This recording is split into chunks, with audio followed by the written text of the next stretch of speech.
Sickle cell anaemia के साथ जीना ये एक लगातार चलने वाली चुनौती है।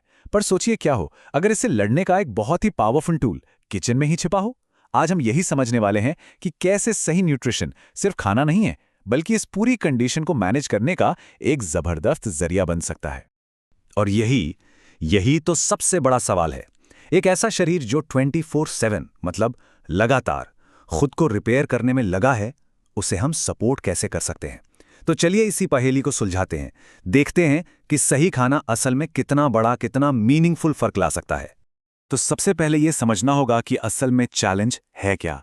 देखिए, सिकल सेल से जूझ रहे शरीर को एक ऐसी मशीन की तरह समझना चाहिए जो कभी कभी भी बंद नहीं होती। वो हमेशा हमेशा हाई अलर्ट पर है, रिपेयर मोड में है। और जाहिर है, इस नॉन स्टॉप काम के लिए उसे बहुत बहुत ज्यादा एनर्जी और रिसोर्सेज चाहिए। और उस रिपेयर वर्क के लिए जो सबसे जरूरी रिसोर्स है वो है प्रोटीन। इसे हम शरीर का मास्टर बिल्डर भी कह सकते हैं। अब देखिए, कहानी है क्या।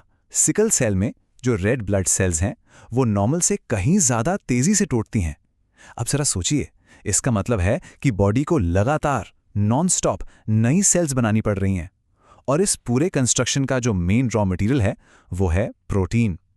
तो इनफ प्रोटीन लेना कोई चॉइस नहीं है, ये एक एब्सोल्यूट नेसेसिटी है, एक जरूरत। तो शॉर्ट में कहें तो प्रोटीन के 3 बड़े काम हैं। 1, ये नई रेड ब्लड सेल्स के लिए हीमोग्लोबिन बनाता है। 2, ये शरीर में जो सूजन है उसे कंट्रोल करने में मदद करता है। और 3, ये मसल्स को कमजोर होने से भी बचाता है। लेकिन प्रोटीन ये सारा काम अकेले नहीं कर सकता, उसे एक पूरी सपोर्ट टीम चाहिए। मतलब ऐसे न्यूट्रिएंट्स जो अपने अपने स्पेशल काम करते हैं। तो चलिए मिलते हैं इस टीम से। तो हमारी इस सपोर्ट टीम के पहले 2 स्टार प्लेयर्स हैं आर्जिनिन और ओमेगा 3। आर्जिनिन को आप एक तरह का ट्रैफिक कंट्रोलर समझ सकते हैं। ये क्या करता है? ये खून की नसों को थोड़ा चौड़ा कर देता है ताकि ब्लड फ्लो आसानी से हो सके। और दूसरी तरफ है ओमेगा 3 जो एक पीसमेकर की तरह काम करता है, मतलब शरीर की सूजन को कम करता है। इससे दर्द वाले जो क्राइसिस होते हैं उनकी आशंका भी कम हो सकती है। और सबसे बढ़िया बात क्या है कि ये न्यूट्रिएंट्स हमें आसानी से मिलने वाले खानों में मिल जाते हैं। जैसे आर्जिनिन के लिए मेवे, बीज और दालें खाई जा सकती हैं, और ओमेगा 3 के लिए सैल्मन जैसी मछली या फिर अखरोट और अलसी के बीज, ये सब बहुत अच्छी सोर्स हैं। अच्छा, अब बात करते हैं हड्डियों की, जो सिकल सेल में अक्सर एक चिंता का विषय होती है। यहाँ पर विटामिन डी और कैल्शियम की जोड़ी एक टीम की तरह काम करती है। विटामिन डी न सिर्फ इम्यून सिस्टम को मजबूत करता है, बल्कि कैल्शियम को एब्जॉर्ब करने में, मतलब सोखने में भी मदद करता है। और कैल्शियम वो तो हड्डियों को मजबूत बनाने के लिए जरूरी है ही। तो ये पोषक तत्व कहाँ मिलेंगे? फोर्टिफाइड दूध, हरी पत्तेदार सब्जियां और अंडे की जर्दी, इन सबको डाइट में शामिल किया जा सकता है। और हाँ, धूप से भी विटामिन डी मिलता है। पर यह भी ध्यान रखना जरूरी है कि कई बार, खासकर जब धूप ज्यादा नहीं मिलती, तो विटामिन डी के लिए सप्लीमेंट की भी जरूरत पड़ सकती है। हमारी सपोर्ट टीम में और भी लोग हैं, जैसे कि एंटीऑक्सीडेंट्स। इनको आप शरीर का सेलुलर बॉडीगार्ड समझ लीजिए। होता क्या है कि जब रेड ब्लड सेल्स टूटती हैं तो बॉडी में एक तरह का स्ट्रेस पैदा होता है, जिसे ऑक्सीडेटिव स्ट्रेस कहते हैं। विटामिन सी और ई जैसे एंटीऑक्सीडेंट्स हमारे सेल्स को इसी डैमेज से बचाने का काम करते हैं। अच्छा, अब एक बहुत ही जरूरी बात पर आते हैं, जिसे लेकर अक्सर लोग गलती कर बैठते हैं। तो ये एक जरूरी चेतावनी है, इस पर ध्यान देना बहुत जरूरी है। एक आम धारणा है, एनीमिया का मतलब है शरीर में आयरन की कमी, तो मतलब ज्यादा आयरन लेना चाहिए, राइट? ज्यादातर लोग यही तो सोचते हैं। एनीमिया का नाम सुनते ही सबसे पहले दिमाग में आयरन ही आता है। पर क्या सिकल सेल एनीमिया में भी ये बात सच है? इसका जवाब है बिल्कुल नहीं। और ये एक बहुत बड़ी, बल्कि मैं कहूँगा एक खतरनाक गलतफहमी है। सिकल सेल एनीमिया में जो एनीमिया होता है वो आयरन की कमी की वजह से नहीं होता, बल्कि होता ये है कि बार बार खून चराने की वजह से शरीर में आयरन खतरनाक लेवल तक जमा हो सकता है। और ये जमा हुआ आयरन अंगों के लिए जहर की तरह काम कर सकता है। इसी को आयरन ओवरलोड कहते हैं।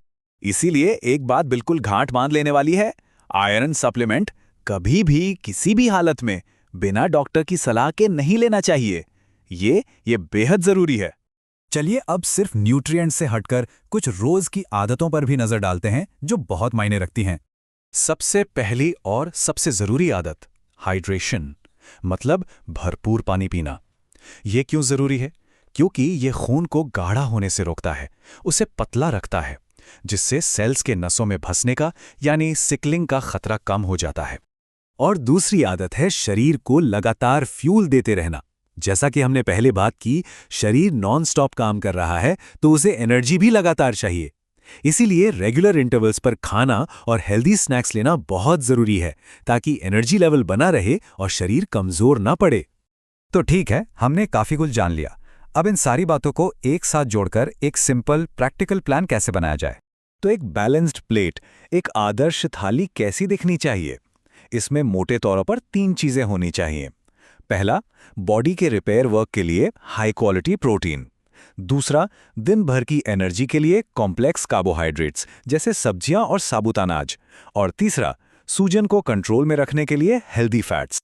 अब इसे और आसान बनाते हैं। प्रोटीन के लिए चिकन, मछली या दालें हो सकती हैं, कार्ब्स के लिए सब्जियां और होल ग्रेन्स मतलब साबुत अनाज, और हेल्दी फैट्स के लिए मेवे, बीज या फिर मछली का इस्तेमाल किया जा सकता है। तो मतलब गोल क्या है? गोल ये है कि ऐसे खाने पर फोकस किया जाए जो न्यूट्रिएंट्स से भरपूर हो, ना कि सिर्फ खाली कैलोरीज से। यहाँ पर क्वालिटी क्वांटिटी से कहीं ज्यादा जरूरी है।